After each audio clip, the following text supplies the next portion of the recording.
জয় গুরু বন্দে পুরুষোত্তমম পরমপিতার আতুল শ্রীচরণের শতকোটি প্রণাম জানিয়ে আপনাদের সবাইকে আন্তরিক আনন্দিত জয়গুরু জানিয়ে আজকের ইষ্ট প্রসঙ্গ শুরু করছি। ঠাকুর আমাদের খাওয়া দাওয়ার বিষয়ে অনেক কিছু বলে গেছেন, যে আমিষ আহারে আমাদের কি কি ক্ষতি হয়, কোন খাবারে আমাদের স্বাস্থ্য ভালো থাকবে, কোন খাবারে আমার পেট ভালো থাকবে, সব কিছু তিনি বলে গেছেন।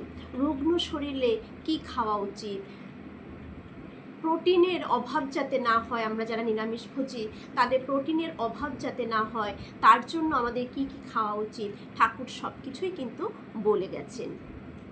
তো আজকে ঠাকুর একটা জিনিস আমাদের খেতে বলেছেন, যে ভাত পাতে আমরা যদি এই খাবারটাকে রোজ রাখার চেষ্টা করি তাহলে কিন্তু যেমন মুখে রুচি আসবে তেমনি রোগ প্রতিরোধ ক্ষমতা বাড়িয়ে তুলবে, কারণ প্রচুর পরিমাণে ভিটামিন সি এতে রয়েছে, অনেক কিছু ক্যালসিয়াম, অনেক কিছু দিক থেকে আমরা কিন্তু ভালো থাকব, শরীরটা আমাদের সুস্থ থাকবে।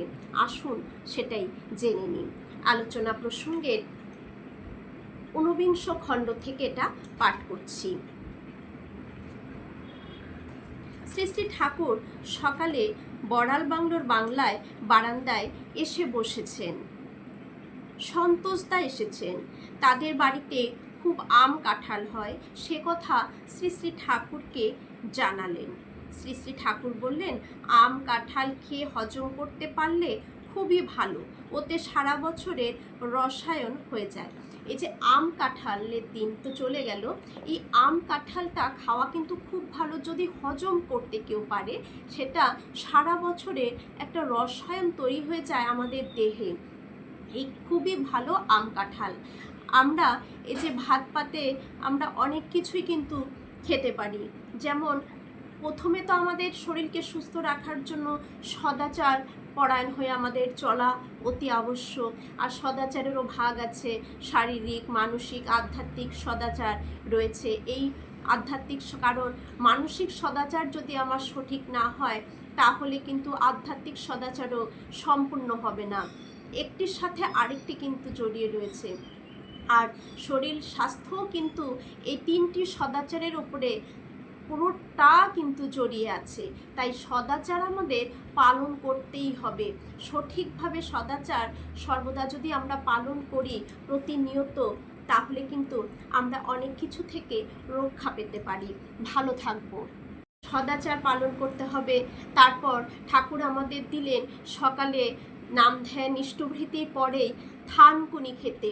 থানকুনির যে কত গুণ, থানকুনির যে কত গুণ তা আজ বিজ্ঞানও কিন্তু বলছে, যে আমাদের ঠাকুর বলে গেছেন রোজ এই থানকুনি কিন্তু ইষ্টভৃতিরই একটি অঙ্গ, এটা কিন্তু খেতেই হয়।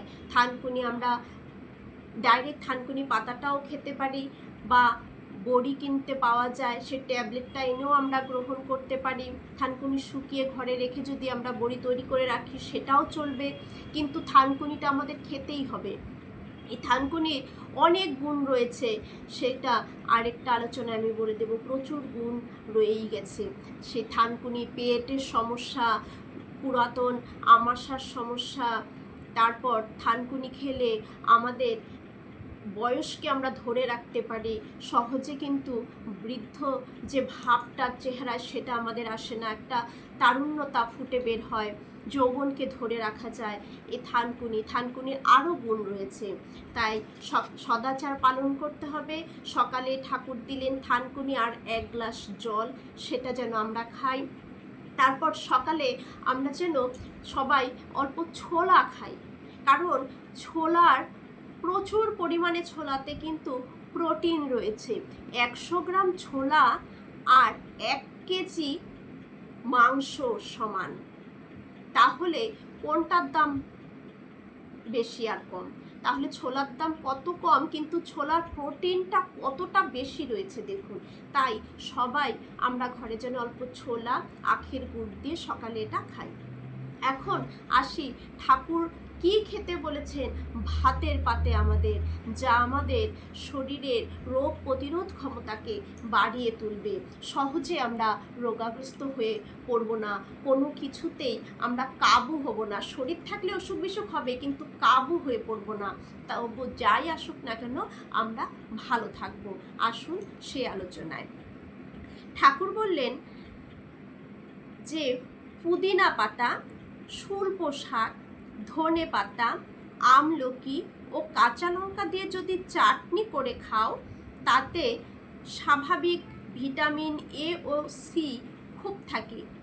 এই যে পুদিনা পাতা, সুল্প পাতার শাক, তারপর ধনে পাতা, আমলকি, কাঁচা লঙ্কা, এটা দিয়ে আমরা যদি পেস্ট বানিয়ে একটা চাটনি করে তৈরি করে নিই, সেটা যদি ভাতের পাতে রেখে আমরা চেটে চেটে খাই, তাতে কিন্তু এর পরিমাণ ভিটামিন এ এবং ভিটামিন সির পরিমাণ প্রচুর পরিমাণে এখানে রয়েছে। কিন্তু এই চাটনিটা আমরা খাওয়ার অভ্যাস। পুদিনা পাতা যদি আমরা বাড়িতে লাগিয়ে রাখি, সব সময় সারা বছরই আমরা পুদিনা পাতাটা পেয়ে যাচ্ছি। সুল্প শাকটা আমি ঠিক বুঝতে পারছি না, আপনারা যদি জানেন নিশ্চয়ই আমাকে কমেন্টে জানাবেন যে এটা সুল্প শাক। তারপর ধনে পাতাটাও আমরা এখন সারা 12 মাসই পেয়ে যাচ্ছি। ধনে পাতা, আমলকি, কাঁচা লঙ্কা, এটা দিয়ে আমরা একটা সুন্দর একটা চাটনি করে কিন্তু খেতে পারি। এটাতে কিন্তু প্রচুর পরিমাণে ভিটামিন এবং ভিটামিন সি থাকে এতে। বা অনেক সময় এটা আমিও খেয়ে থাকি, এটাও ভিটামিন সি। যেমন একটু লেবুর রস আর নুন আর লঙ্কা, এটা দিয়ে যদি একটা ছোট পাশে যদি একটু চাটনি করেও খাওয়া যায়, মুখে রুচি ফিরে আসে। অনেক সময় কিছু খেতে আমাদের ভালো লাগে না, অরুচি চলে আসে, খাবার দেখলেই বমি বমি ভাব আসে, তখন যদি এই কাঁচা লঙ্কা, নুন, লেবুর রসের এই চাটনিটা আমরা ভাতের পাতে রাখি, তবুও কিন্তু এটাতেও ভিটামিন সি রয়েছে প্রচুর পরিমাণে, এতে আমাদের মুখে রুচি চলে আসবে। এতে শরীরের সমস্ত ক্রিয়াগুলি উজ্জীবিত করে, প্রতিরোধ ক্ষমতা বাড়িয়ে দেয়। সহজে কোনো অসুখ হতে পারে না, কোনো অসুখ সহজে হতে পারে না, কাবু করতে পারে না এই চাটনিটা করে যদি আমরা রোজ ভাতের পাতে রেখে খাই। হঠাৎ সর্দি, কাশি, জ্বর, পেটের অসুখ বা ক্ষয়রোগ ইত্যাদি আক্রমণ করতে পারে না। আর আমানির জল যদি কালি কলাইয়ের জুসের সঙ্গে খাওয়া যায় নুন, লেবু, আদা, কাঁচা লঙ্কা দিয়ে, তাহলে শরীরের পক্ষে খুব ভালো। আর কি বললেন ঠাকুর? আমানির জল। আমানির জল মানে যে পান্তা ভাতটা হয়, সেই পান্তা ভাতটাকে ঠাকুর যে জলটা, সে পান্তা ভাতের যে জল, সেটাকে আমানির জল বলে। এটা একটা বানানোর প্রসেসও আছে। সেই পান্তা ভাতের যে জল, সেই আমানির জল যদি কালি কলাইয়ের জুসের সাথে যদি এটা নুন, লেবু, আদা আর কাঁচা লঙ্কা দিয়ে যদি খাওয়া যায়, তাহলে এটা শরীরের পক্ষে খুবই ভালো। আমরা গরমের দিনে এই পান্তা ভাতটা খেয়ে থাকি, আর তার সাথে নুন, লেবু, কাঁচা লঙ্কাটা নিয়ে থাকি, আদাটা নিয়ে নিই। কিন্তু এখন দেখলাম ঠাকুর আদা নিতেও বলেছেন। তাহলে এটা নিয়ে যদি ওই জলটা খাওয়া যায়, তাহলে শরীরের পক্ষে সেটা খুব ভালো। স্নায়ু পুষ্ট হয়ে ওঠে, আমাদের নার্ভগুলো পুষ্ট হয়ে ওঠে। কালিকলাইয়ের অনেক গুণ, তবে একটু বায়ু হয়, তবে একটু এটাতে গ্যাসের সমস্যা হয়। যাদের গ্যাসের সমস্যা আছে তারা সেটা বুঝেই খাবেন। রোজ সকালে সটির বরফি খেতে পারলেও খুব বেশ হয়, ওটা পেটের পক্ষে ভালো, আবার সর্বপ্রকার ক্ষয় রোগ নিবারক। তাহলে আমরা যেমন যে চাটনিটা কথা ঠাকুর বললেন, এটা আমরা রোজ রাখতেই পারি। যখন যেটা পাওয়া যায় সেটা দিয়েই তৈরি করে আমরা যদি খাই, আমাদের এটাতে ভিটামিন এ এবং ভিটামিন সি প্রচুর পরিমাণে পেয়ে যাব। রোগ প্রতিরোধ ক্ষমতা বাড়াবে। অনেকের গরম বা ঠান্ডায়, শীতে বা বৃষ্টিতে কি হয়, সর্দি কাশির একটা দোষ থাকে, সর্দি কাশি লেগেই থাকে, তাদের জন্য খুব ভালো। ক্ষয় রোধ করবে, হাড়ের যে ক্ষয়টা হয় সেই ক্ষয়টাকে রোধ করবে। বিভিন্ন পেটের সমস্যা থেকে আমাদের মুক্তি দেবে।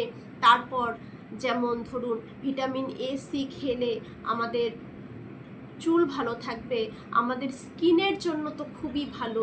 স্কিন আমরা সবাই চাই আমার স্কিনটা যেন চকচকে ঝকঝকে থাকে, তার জন্য কিন্তু ভিটামিন সি আমরা জানি স্কিনের জন্য খুবই দরকার, খুবই ভালো। এটা আমরা তাই অবশ্যই ভাতের পাতে আমরা সবাই। তারপর যেমন ঠাকুর বললেন যে পুদিনা, শুল্প, ধনেপাতা, আমলকি বা তেঁতুল সহ কাঁচা লঙ্কা চিনি মিশিয়ে চাটনি করে ভাতের পাতে খাস, আর সকালে আমানির জল খাওয়া ভালো লেবু লঙ্কা ও নুন দিয়ে। তাহলে ভাতের পাতে যে চাটনিটা কথা ঠাকুর আগেও বললেন, এটাও আবার আরেকভাবেও খাওয়া যেতে পারে। পুদিনা, শুল্পে, ধনেপাতা, আমলকি বা তেঁতুল, কাঁচা লঙ্কা ও চিনি মিশিয়ে এই চাটনিটা বানিয়ে ভাতের পাতে খেতে বললেন। এতে শরীরের নানা উপসর্গ থেকে আমরা রক্ষা পাবো, আমাদের রোগ প্রতিরোধ ক্ষমতা বেড়ে যাবে। আর সকালে আমানির জল খাওয়া খুব ভালো লেবু লঙ্কা আর নুন দিয়ে, এতে স্নায়ু কিন্তু পুষ্ট হয়ে ওঠে। সবার মঙ্গল প্রার্থনা করে আজকের ইষ্ট প্রসঙ্গ এখানেই রাখছি। জয়।